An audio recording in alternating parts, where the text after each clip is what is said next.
Muito boa noite, sejam bem-vindos a mais um Expresso da Meia-Noite, um programa feito semanalmente numa parceria entre a SIC Notícias e o Jornal Expresso.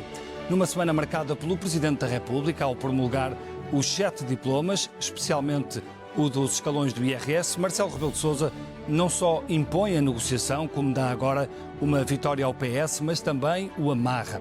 Ainda esta semana, Pedro Nuno Santos dizia que não estava a trabalhar num cenário de chumbo e já antes tinha dito que não há linhas vermelhas. Montenegro avisa que as medidas aprovadas têm consequências financeiras, têm um reverso da medalha, ou seja, o PS terá de fazer escolhas. Marcelo quer tudo menos uma crise. Mas, se tudo for assim, se o PS viabilizar, que impacto terá para o partido? Fragiliza-o, favorece o Chega ao deixá-lo à solta na oposição ou garante tempo e estabilidade para Pedro Nuno Santos se afirmar na liderança até às autárquicas? É sobre isto que vamos discutir neste caminho até ao orçamento e numa altura em que se sabe que as negociações só serão retomadas em setembro, que convidámos o Ministro da Presidência, António Leitão Amaro, Alexandra Leitão, líder parlamentar do Partido Socialista, Raquel Abcacis, comentadora da SIC, e Martim Silva, diretor adjunto do Semanário Expresso. Eu começaria por Alexandra Leitão. Muito obrigado por estar connosco e pergunto-lhe, hoje víamos um tweet de Pedro Nuno Santos, no fundo, a lembrar o quão importante foi o Partido Socialista para a aprovação desta redução do IRS e destas novas tabelas até ao 6º escalão. O que lhe pergunto é, o Partido Socialista entra em vantagem para as negociações do Orçamento de Estado, porque consegue este e outros ganhos de causa. Isto retira margem nessa negociação ao PS? Boa noite a todos, obrigada pelo convite. Bom, eu gostaria de começar por dizer que as novas regras do IRS foram aprovadas nos termos das alterações que o Partido Socialista de facto propôs à proposta de lei do Governo, que foi apresentada, salvo erro, em abril na Assembleia, mas isto não quer dizer que esta redução fiscal que entrará em vigor as tabelas, pelo que li no início de setembro, seja uma proposta do Partido Socialista. O que eu quero dizer com isto?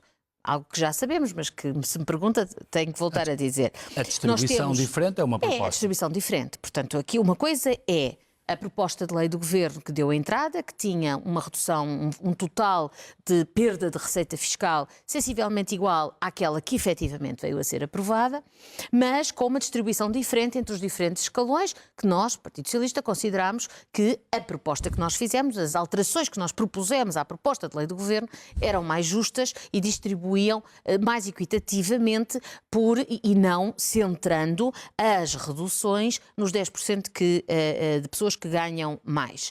Isto respeitando a lógica de progressividade do imposto e esta lógica. Não esquecer, aliás, que quando se reduz todas as escalões, até os mais elevados, na proporção ou na faixa de cada um dos níveis de rendimento, também beneficiam desta redução. Mas a pergunta esta... Não, no fundo o que eu estava a dizer é que acho importante, tenho visto muitas vezes contabilizado pelo Governo e pelo PSD, tenho visto muitas vezes contabilizado no custo das medidas do Partido Socialista este custo fiscal, e eu isso, tenho que ser franca, tenho que rejeitar totalmente, porque este custo seria sempre o custo que o Governo iria suportar, ou que entendeu que podia suportar e por isso apresentou a proposta de lei, está apenas distribuído de maneira diferente. E já agora uma outra coisa, a partir do momento em que foi aprovado na Assembleia da República, por sinal, com os votos favoráveis de todas as bancadas, menos do Chega, que se absteve, e naturalmente do PSD e do CDS, é portanto uma lei da Assembleia da República e portanto não creio que deva ser colocada nessa lógica de vitória ou derrota. Não, está bem, mas é ou não para o Partido Socialista uma conquista importante? Vamos ver, é uma conquista nesse sentido, pergunto-lhe se retira ou não margem para quando o Partido Socialista se sentar à mesa e pedir tudo o que... A minha resposta à sua última pergunta é claramente não retira margem. Porquê? Porque nós o que vamos falar com o Governo terá sempre em conta a responsabilidade financeira e terá sempre em conta as contas que tem que se fazer e a capacidade do orçamento, sem entrar em déficit, a acomodar essas propostas. Esta não tem nenhum custo que não fosse aquele que o Governo já tinha calculado e assumido poder fazer. Portanto, nessa medida, não é algo que onere o orçamento em termos diversos daquele que já oneraria no custo que o Governo, na sua, obviamente, com toda a informação que tem, que é muito mais do que nós temos, aliás, esse é um problema nestas negociações, um problema porque não temos os dados todos que são necessários para poder responsavelmente fazer propostas, isso é algo que eu penso que irá ser resolvido e que acho que deve ser resolvido da parte do Governo, porque um partido responsável para fazer propostas tem que ter elementos. Portanto, aquilo que eu digo para responder à sua pergunta é: o Partido Socialista considera que estas tabelas que agora vão ser aprovadas na sequência da aprovação do IRS, tal como está com as alterações do PS, estamos satisfeitos, naturalmente, achamos que é mais justo do que era a proposta do Governo, nessa medida é sim uma vitória do Partido Socialista. Do ponto de vista da negociação orçamental, creio que não é nada que já seja, que onere nesse sentido e que seja imputado aos custos das propostas do Partido Socialista. Não há o PS fica mais perto. Não há um custo. Desculpa, não quero ser eu a fazer perguntas, mas objetivamente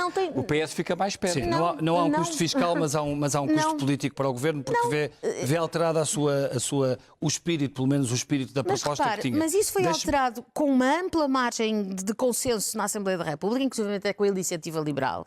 E, portanto, eu não aceito, genuinamente não concordo, que se impute este custo fiscal ou esta medida fiscal a uma vitória do Partido Socialista no orçamento. Deixe-me só fazer mais uma pergunta, Alexandra. No timing que o Governo quis. Alexandra, deixe-me só fazer mais... O Governo é que decidiu aprovar em abril. Com ou queria fazer aprovar em abril com o argumento que as pessoas sentissem já em 24. Portanto, ainda bem que assim será. Com esta promulgação por parte do Presidente da República destes diplomas, nomeadamente esse, o PS fica amarrado a esta negociação e, de alguma forma, à viabilização do orçamento? Eu volto a responder da mesma maneira. Relativamente ao IRS, eu rejeito totalmente que ele seja algo cujo custo, e quando nós falamos em orçamento estamos a falar em custo, estamos a falar seja imputável ou seja a uma qualquer medida ou proposta do Partido Socialista. Rejeito totalmente isso.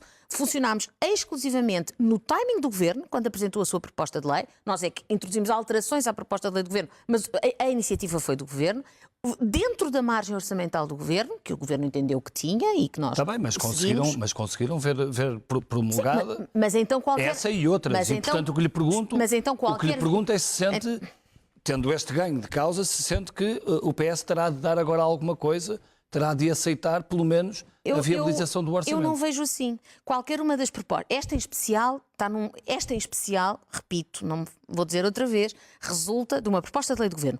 Mas mesmo as outras, podemos ir a elas, as escutas, dedução nas rendas, das rendas no IRS ou o alojamento, são medidas que foram aprovadas a seu tempo na Assembleia da República. Naturalmente têm um custo que já agora eu posso dizer de 280 milhões de euros, que onera 2025, e, portanto, são medidas que nós consideramos importantes, estamos satisfeitas de ser aprovada e gostaríamos que elas ficassem no orçamento, naturalmente. Acha que partem do zero para esta negociação? Eu não estou a dizer que... Bom, se nós compararmos, não partimos nenhum de nós do zero. Nós partimos de um custo de 280 milhões, que foi o custo das medidas que, por iniciativa do Partido Socialista, foram aprovadas na Assembleia. O Governo parte de um custo de 2.800 milhões, que é o que já fez, aquilo que já comprometeu para 2025. Se quiserem, então, partimos dessa diferença. Nenhum de nós parte de um zero. Um parte de 280 milhões e outro parte de 2.800. Muito bem. António Leitão Amaro, primeiro deixe-me perguntar-lhe sobre as novas tabelas. Sabemos hoje que passam a vigorar a partir de agosto. Setembro. Agosto ou setembro? Setembro. Deixe-me perguntar se os retroativos, como é que isso vai funcionar? É a janeiro, os retroativos. Boa noite. A resposta... Porque não se percebeu isso do comunicado. A resposta é sim, é um bocadinho mais complexa, mas a simplificação é, à partida em setembro, será aplicado um mecanismo que permite que as pessoas tenham uma recuperação do excesso que pagaram desde janeiro face ao que teriam pago se as novas tabelas de retenção na fonte estivessem em vigor. É esta a resposta. Então, vamos passar ao que dizia a Alexandra Leitão, que recusava a questão do custo fiscal. Eu pergunto-lhe se esta promulgação do Presidente da República teve um custo político para o Governo. Eu não vejo a coisa assim. Eu, aliás, diria outra coisa. E falando até, se calhar, mais entre nós, até para as pessoas que estão lá em casa. Não é bom, eu diria até entusiasmante, estarmos a viver um período em Portugal em que o que se fala se decide. É uma redução de impostos, não é apenas o IRS generalizado, Nós gostávamos que fosse mais para a classe média, aqueles 330 mil do sexto escalão que não tiveram a redução que deviam. Mas a redução do IRS generalizada, a redução do IRS jovem, em que os jovens até aos 35 anos pagam 1/3 do que pagariam. Sim, mas não era a redução do IRS que o Governo queria. Bernardo, continuemos. Redução para os jovens do IMT e do imposto de selo que lhes permite comprar a primeira casa. Redução de IRC para as empresas. Vejam há quanto tempo nós esperávamos para este ciclo em que o que se falava era de devolução aos portugueses de impostos. Eu acho que isto é incrível, devo-lhe dizer. Este conjunto de medidas de redução de impostos e o aumento do complemento solidário de idoso, os 50 euros a mais e o 100% dos medicamentos para os idosos mais pobres de todos, são das duas coisas que me deixam mais feliz de estar neste governo. Para mim, já tinha valido a pena por introduzir este ciclo de redução de impostos em Portugal e este... Já passou a parte da propaganda. Não é Agora deixe-me fazer-lhe a pergunta. Deixe-me pergunta. Mas esta proposta de IRS não era a do governo? A proposta que foi aprovada pela Assembleia da República é diferente da do governo. Ponto. Propaganda, Bernardo. Eu pergunto às pessoas, assim também, já agora se quiser, lá em casa, estão mais preocupadas com as vitórias políticas ou com o dinheiro que lhes fica no bolso? E há uma coisa que nós sabemos. Hoje, nós estamos neste ciclo, porque há um ano, quase um ano, 15 de agosto de 2023, Luís Montenegro, hoje Primeiro-Ministro, disse: Portugal precisa de uma redução séria de impostos, 1.200 milhões de euros menos de IRS, reação inicial do Partido Socialista não foi boa. Que grande parte já vinha do governo de António Costa. O ano passado. Sim, o ano passado. Foi a partir daí... Que essa também é dele. Não, eu não estou a dizer nada disso, não me interessa nada essa conversa do dele, do A, do B. Interessa-me isto. Nós estamos num ciclo de redução de IRS geral, de IRS jovem, de IMT para a compra da primeira casa, de IRC para as empresas, de redução séria de impostos, como nunca Portugal tinha visto há muitos anos. E isto acontece só por uma razão. Porque desde aquele discurso de Luís Montenegro e depois na governação, temos um líder em Portugal e uma força política que toma esta da redução de impostos como uma das suas prioridades. E isso ultrapassa toda a conversa sobre o jogo, quem é que fez, a vitória política. Isso não interessa nada, sinceramente. Sr. Ministro, mas o jogo é importante nesta altura porque... As duas partes terão de jogar ou terão de negociar, uso o verbo que entender, terão de negociar. Sim. O que lhe pergunto é se o facto do PS ter conseguido já aprovar isto, ter conseguido já, através da Presidência da República, este IRS como queria, se... tem impacto. Tem. Se tem impacto. É evidente. Se tem impacto e se nas negociações terá também impacto da forma como o Governo vai olhar para o PS e para os ganhos que o PS já tem. Vamos ver. Nós olhamos para todas as medidas de quem quer que as aprove como medidas que têm de impacto, incluindo aquelas coisas que ambos os partidos e outros partidos decidiram décadas atrás, como o pagamento aos funcionários públicos, como as pensões de reforma, todas aquelas coisas que o Estado tem que pagar e que vieram de algum lado, oneram. Nós não andamos para uma mesa das negociações preocupados com a bandeirinha do A ou do B, é com chegarmos ao fim do ano com contas públicas equilibradas, idealmente continuar a reduzir impostos e depois procurar fazer escolhas diferentes. E é aqui que eu lhe quero dizer... Sim, mas quando começarem a falar do IRS jovem ou do IRC, o PS já tem aqui uma medida aprovada e, portanto, isso terá ou não impacto nas negociações? A medida estar aprovada tem impacto, mas eu não vou... Há uma coisa que vou fazer... Tem impacto no orçamento ou nas negociações? Acho que é a pergunta do Bernardo. Tem impacto em tudo. Deixa-me dizer. É evidente que tem impacto no orçamento. Em quê? Tem impacto no orçamento, nas possibilidades que os legisladores, o Governo, quando apresentar a proposta, e os partidos, quando a votarem, aquilo que podem gastar, é tudo aquilo que for decidido, que é uma pressão, uma limitação, e mais a decisão, que eu acho que é hoje quase unânime, tirando o Bloco de Esquerda e o PCP, de não devermos ter déficit, tudo isso são limitações. E que impacto tem nas negociações? Tem o impacto de os partidos todos e o Governo saberem que têm que, querendo manter aquelas propostas, querendo que as portagens continuem a ser diminuídas, como foi aprovado numa lei promulgada pelo Presidente, para aquilo ser pago, o orçamento tem que passar, para que o aumento dos professores, que foi hoje também publicado, ou ontem à noite, a lei que recupera o tempo dos professores, o suplemento aos polícias, dos militares, hoje aprovado, para que tudo isto possa ser pago, precisamos de um orçamento. Para que o orçamento não tenha déficit, nós precisamos de fazer escolhas, e vamos fazer escolhas juntos. Há uma coisa que eu não vou fazer, é fazer aqui, a esta mesa, ou em público, a negociação que nós valorizamos muito, com o Partido Socialista, óbvio, porque é o outro maior partido, mas com todos os outros partidos. Há muitas geometrias possíveis para aprovar o orçamento. E, portanto, nós até ao último dia... Não há muitas geometrias. Desculpa, há várias. O Partido Socialista ou com o Chega. Depende dos votos de cada um, depende dos alinhamentos dos outros partidos. Sim, mas foi o próprio governo que deu todos os sinais de que o PS era o parceiro preferencial para a negociação. Vamos até ao último dia focar-nos no mais importante. Ou afinal o Chega também é um parceiro importante para a negociação. Todos os partidos no Parlamento que votam o orçamento, tirando nesta fase o Bloco de Esquerda e o PCP que se puseram fora, do LIVRE, o PAN, a Iniciativa Liberal, o Chega e o PS são partidos com os quais estamos a conversar para procurar ouvir as suas preocupações e fazer o quê? Apresentar uma proposta que deve, vou usar a formulação de António Guterres, lá na década de 90, um orçamento que não desvirtue o programa de governo, mas que seja aberto à negociação. Por uma razão simples, quando nós vamos a conduzir num caminho, é preciso irmos num caminho, numa direção. Não vamos, se começarmos a guinar permanentemente a cada lado, não saímos do sítio. Portanto, precisamos de um rumo. E o rumo é o programa de governo. E por isso é que o orçamento, segundo a Constituição, é uma prerrogativa à apresentação da proposta de lei pelo governo. E é isso que vamos fazer, ouvindo todos, negociando com todos e depois apresentando uma proposta que esperemos que seja aprovada. Só para terminar, antes de alargar o debate, perguntava há uns tempos se havia petróleo no Largo do Rato.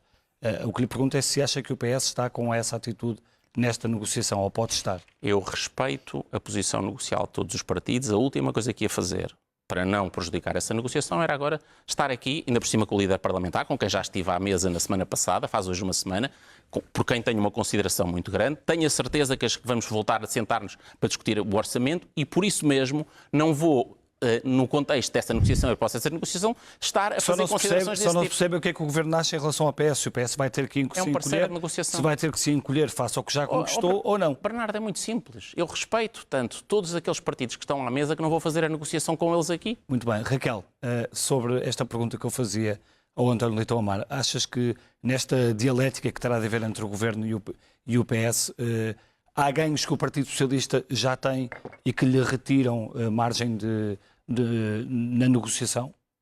Eu acho que isso é manifesto. Eu acho que a Alexandra tem razão na questão do IRS. De facto, aquela era uma verba que o Governo já tinha disponibilizado para reduzir o IRS. A questão foi a forma como o Parlamento aprovou a distribuição dessa redução de IRS. Portanto, eu acho que isso... entendo que o Governo tenha tentado fazer a soma de tudo, incluindo o IRS, para fazer a sua narrativa e, no fundo, mas no final do dia o Governo vai gozar desta baixa do IRS também. Sim, porque acabámos de ouvir isso também, aqui pelo meu parceiro aqui do lado. Mas é verdade, mas é um facto que depois as outras medidas, o IVA na eletricidade, as escutes que... enfim, temos ouvido a avaliação dessa medida. Eu, por acaso, gostava de ver as contas mesmo certinhas, de quanto é que isso vai custar, porque tenho ouvido versões diferentes de um lado e do outro, o IRS nas rendas, enfim. Há uma série de outras medidas que estavam no programa do Partido Socialista, que o Partido Socialista conseguiu fazer aprovar e que, de facto, vão ter impacto no orçamento. Agora... destas declarações que ouvimos aqui no início deste programa, eu acho que as negociações entre estes dois senhores que estão aqui sentados a esta mesa vão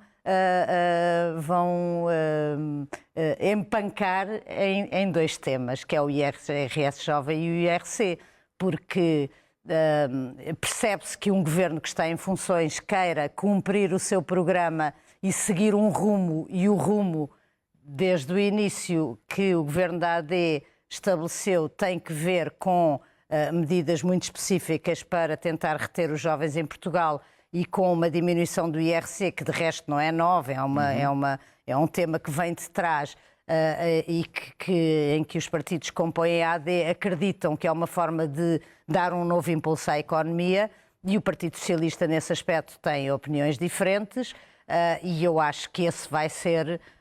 o tema que eu adivinharia que vai causar aqui maiores discussões entre estes dois senhores, e vai ter que se encontrar aí uma solução para ver se se conseguem entender e se, somando a estas medidas que já foram apresentadas pelo Partido Socialista e que irão seguir em frente porque foram promulgadas e, em princípio, têm que ser incluídas no orçamento, como é que essa negociação depois também se faz. Porque eu também acho Raquel, aqui... Posso só dizer aqui uma só, coisa? só para terminar. É só sobre o IRC, só chamar a atenção que o IRC, na proposta do Governo, começa a ser reduzida a taxa em 2025, portanto só tem impacto orçamental em 26. Portanto, não tem impacto no orçamento de 26, de 25. Mas tem que ser negociado para o orçamento de 2025, ou não? Não. A proposta de lei não é uma proposta de lei, não está dentro do orçamento, seria aliás um cavaleiro orçamental de alguma forma. Sim. Mas não tem impacto. A taxa baixa para os rendimentos gerados em 2025 tem repercussão na receita em 2026. E, por exemplo, a questão das escutas ainda pode ser negociada ou não? O orçamento é feito com as medidas que estiverem em vigor na altura e outras que os partidos e o Governo queiram propor dentro das margens que existam do equilíbrio orçamental. Deixa-me só concluir com uma coisa. Eu acho que há aqui uma encruzilhada que será difícil para a AD e será difícil para o Partido Socialista, que é percebendo que nas circunstâncias políticas atuais o Governo tem que negociar, também acho que não é possível pensar-se num orçamento a 4 mãos. Claro.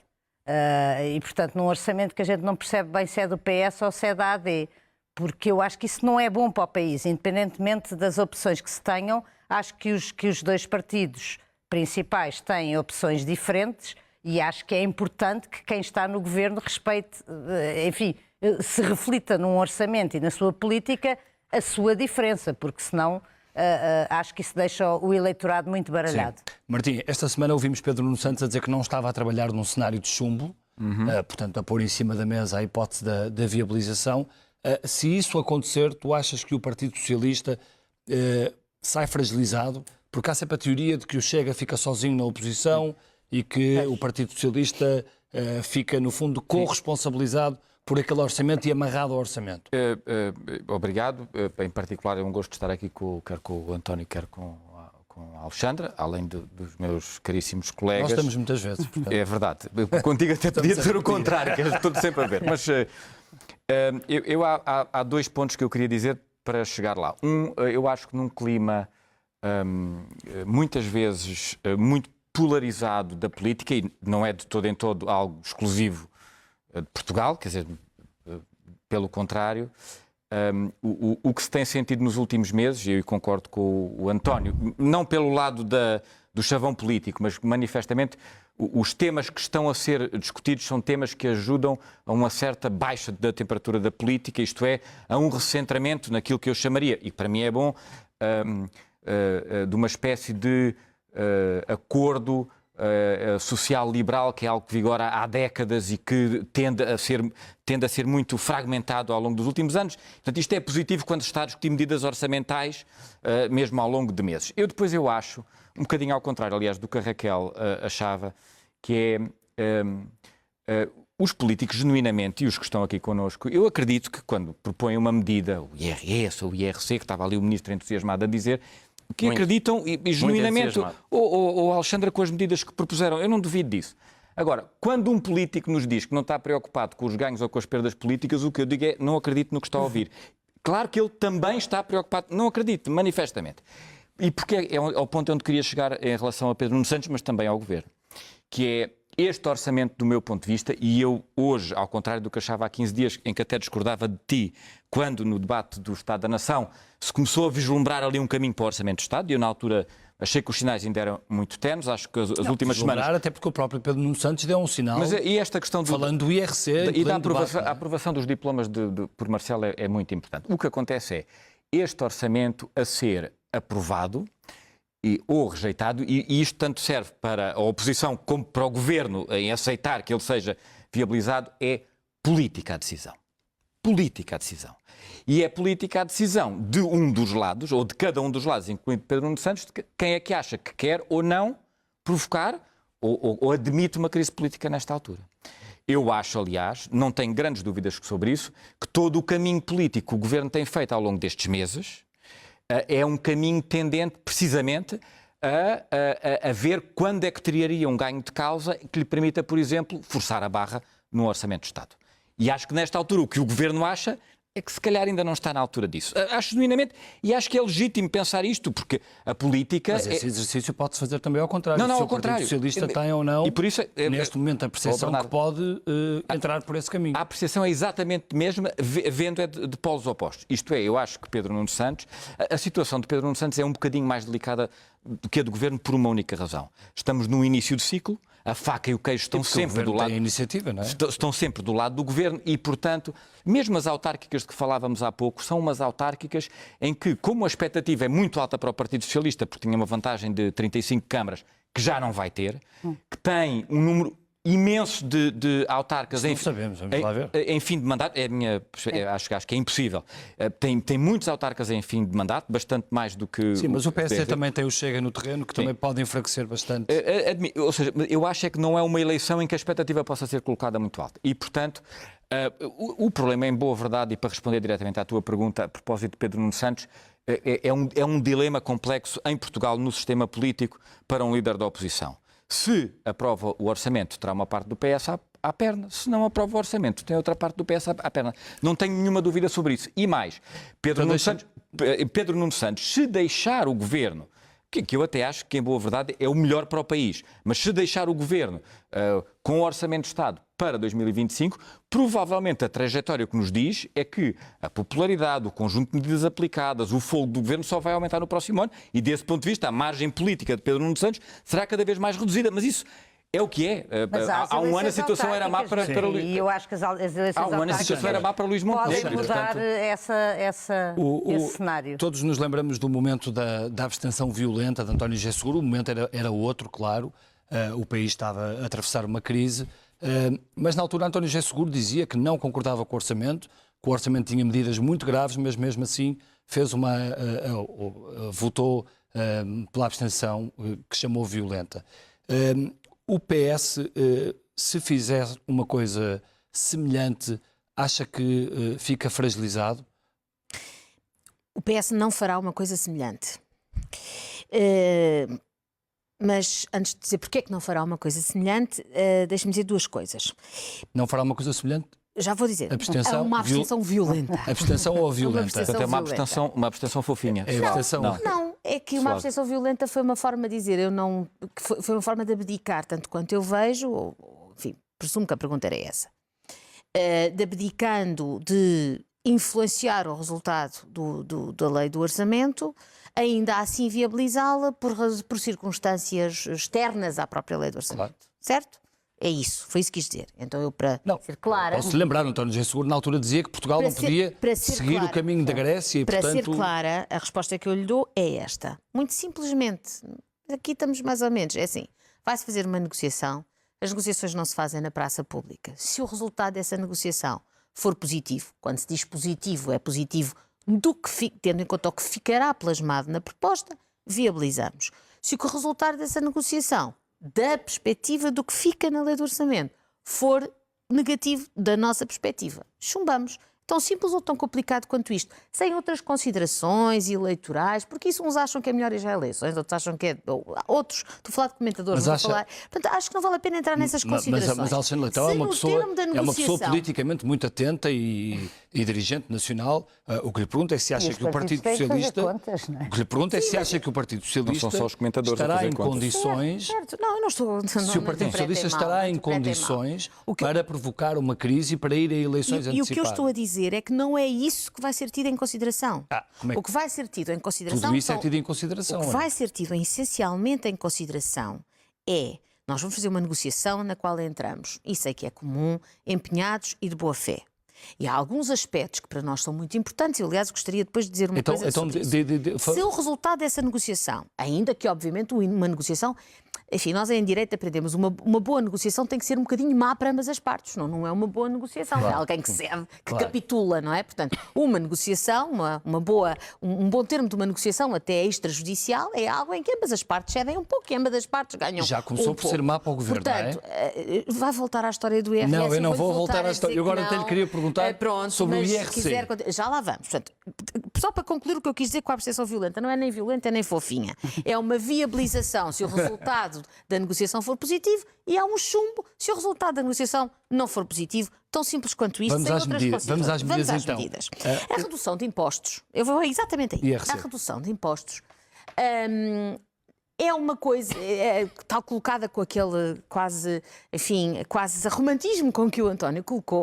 Vou-lhe ser franca quanto a mim, é assim: uma redução de impostos tem que ser justa, tem que ter os efeitos de política pública pretendidos e não pode pôr em causa o equilíbrio das finanças públicas.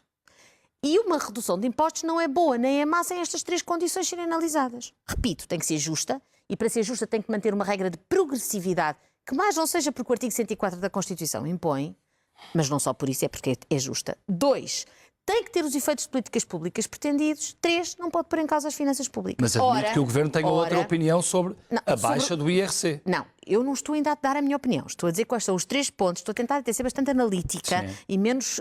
bastante analítica até.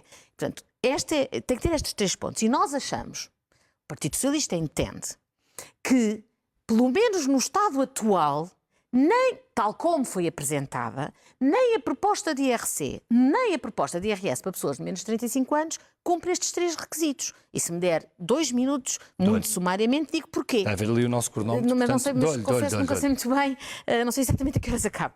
No 00. Não, eu estava a olhar para aquele. Pronto, erro meu. É uma contagem de crescente. É que eu estava a ver ali. Bom, mas então para lhe dizer, sem perder mais tempo. Primeiro, uma redução transversal do IRC. O que nós defendemos é que uma redução transversal do IRC é uma redução que não privilegia, não beneficia mais empresas que investem na formação dos seus trabalhadores, nos salários dos seus trabalhadores, em investigação e desenvolvimento, reinvestem os seus lucros.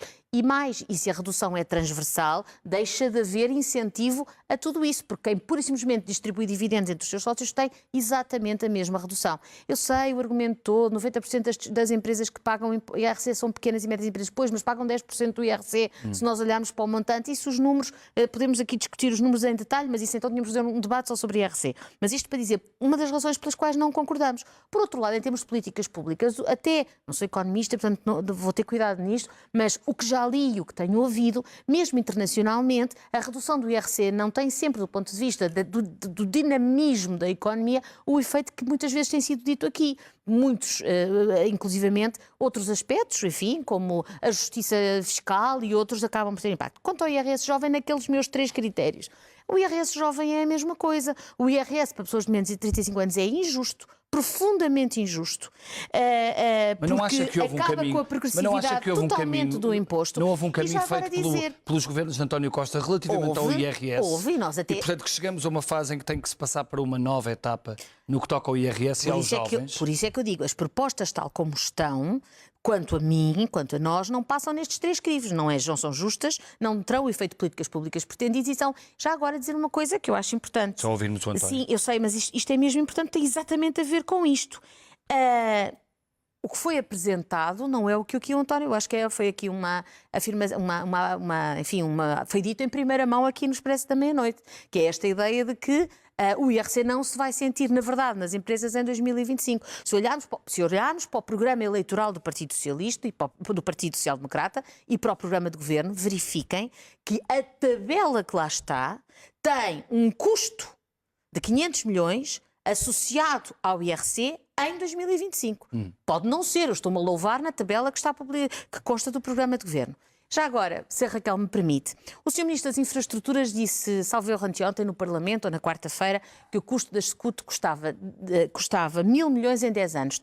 O que significa que custa 100 milhões por ano, o que até é um pouco menos da estimativa do Partido Socialista, que era de cerca de 150 milhões por ano. O Partido Socialista ainda admite mexer na questão das SCUT? Vamos lá ver, eu queria dizer uma coisa que é a seguinte, também não vamos, enfim, louvo-me, não vamos negociar aqui, mas há uma coisa que é preciso ter em conta. O IVA da eletricidade, a eliminação das portagens na SCUT, enfim, e as outras 2 medidas são medidas aprovadas por uma vasto consenso na Assembleia da República, promulgadas pelo Presidente da República, basta apenas para estarem em vigor, só basta serem publicadas. E por isso estão num plano diferente daquele de outras medidas que podem vir a ser ou não negociadas. A negociação é muito difícil.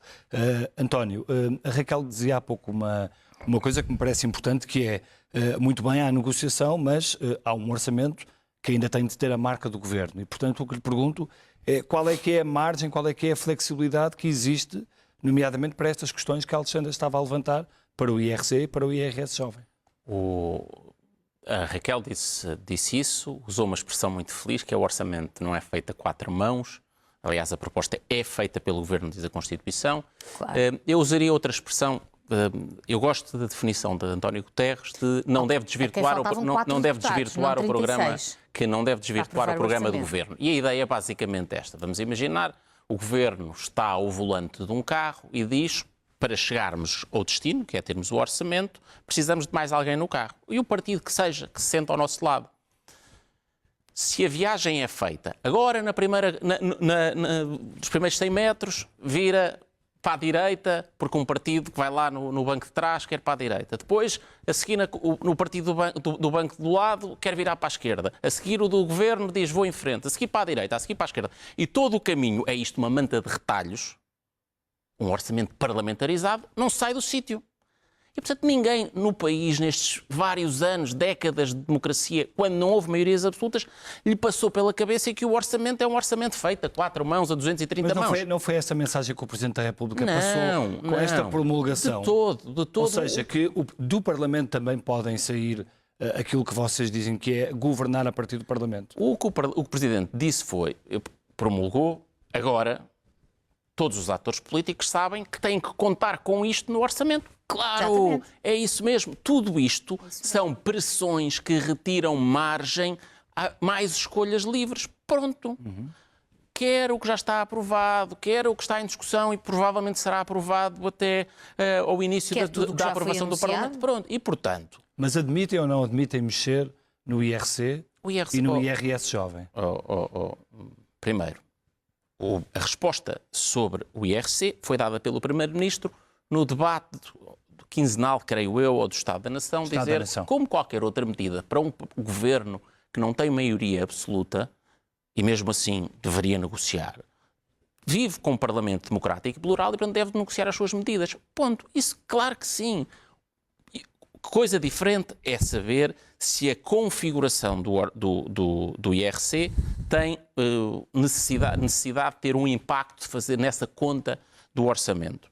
Não, porque são 3 descidas que têm impacto na decisão dos agentes em 2025. Claro, os agentes em 2025 com uma taxa de IRC mais baixa, ao contrário do que diz a Alexandra, vão, com impostos mais baixos, vão ter um incentivo maior a ter uma atividade e por isso vão investir. A política pública não aponta para isso. Deixe-me dizer-lhe, Alexandra, com todo o respeito, a literatura é imensa que, a redução de IRC é, de todas as reduções de impostos, aquela que gera um efeito mais rápido na aceleração da economia. Segundo, tem um efeito efetivo na aceleração da atividade económica, captação de investimento, incentivo a que as empresas, sim, invistam mais nos trabalhadores, invistam mais na produtividade.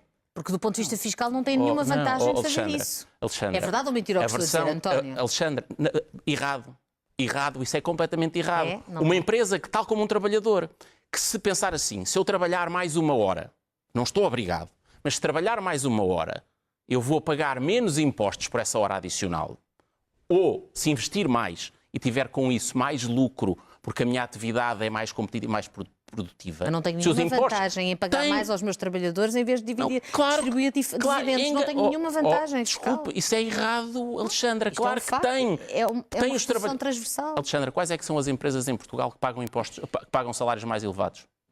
Isso olha, eu sei que são as grandes empresas, é mentira. Isso é uma média. Não é, os salários dos CEOs com os salários das pessoas que ganham menos, aí vai encontrar uma média que dá um salário mais elevado. Uma empresa, um trabalhador, Alexandra, um de cada vez não nos percebe. Tenho usado esse argumento. Alexandra, não. Porque as grandes empresas têm um gap tão grande, uma diferença salarial tão grande entre quem ganha mais e quem ganha menos, que é óbvio que a média dá um valor elevado. Mas não quer dizer que ganha melhor. Deveria visitar bem a distribuição do rendimento efetivo em espécie e em dinheiro por toda a escala empresarial. Voltando, num país onde o trabalhador, por trabalhar mais, produzir mais, pagar menos impostos, tem um incentivo a fazê-lo mais, porque fica mais para si. Uma empresa tem incentivo... No caso das empresas, fica para o investidor, Uma empresa não para o trabalhador. Uma empresa que sabe que para ter mais produtividade precisa de trabalhadores entusiasmados, motivados, precisa de ter equipamentos modernos, investe Mas mais... o Estado não lhe dá nenhuma indicação que quer que ele faça isso. António, Mas deixa-me só... Pronto, eu não vou Alexandra, interromper mas é mais. esse o ponto. Não, é essa não, a diferença esse o do ponto, mundo exato. inteiro entre... A Alexandra diz assim, mas o Estado não deu nenhuma indicação à empresa para fazer. Claro, mas isso é a visão socialista. A nossa visão é esta. Quem consegue gerir bem uma empresa, olhar para os incentivos, que é pagar mais aos trabalhadores, os trabalhadores produzirem mais, com isso todos, trabalhadores e investidores na empresa, ganharem mais, são os próprios na empresa, não é o Estado a dar. Agora investe. Mas na mesma Isso é economia de fiscal, se não planificação. fizerem. Não, Isso é o caso comunista. António, isso é o que deixa- todos os países deixa-me mais só- avançados fazem. Não, Deixe-me venha só com fazer uma pergunta, porque planificação. estamos a 5 minutos do fim do Conversa com programa. planificação. Não acha que um acordo era mais positivo do que deixar que o orçamento vá até à especialidade e seja completamente desfigurado depois? Isso não é mais complicado depois para o Governo? Quanto mais coerente for o orçamento que sai, à partida, melhor é. Mas há esse risco, não é?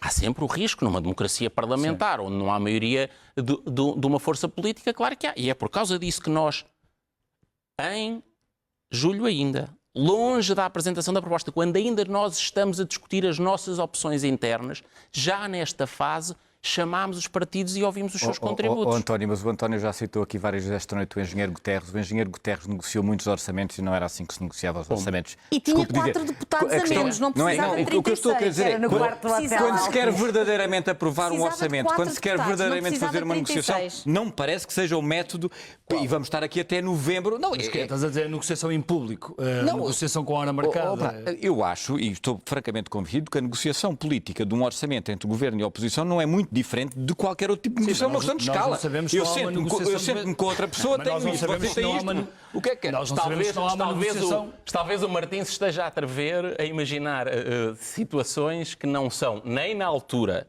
como as descreve, nem agora como está a achar que E não acontece. sabemos se não há negociações dos bastidores ou não. Repara, é? não, mas isso há de Dizer sempre uma saber, coisa, se é posso? verdade. Um Mas, minuto. Sim, eu só quero fazer uma pergunta. Raquel, esta posição do Presidente da República, esta promulgação, quer dizer, era difícil se o Presidente vetasse, porque tornava-se tornava-se um caso e tornava-se e tinha um papel ativo na negociação. Mas achas que esta promulgação é porque o Presidente também tem, de certa forma, medo de uma nova crise? Eu acho que o Presidente claramente não quer uma nova crise. A terceira E acho que o impressão. Presidente promulga, porque o normal seria promulgar, Sim, claro.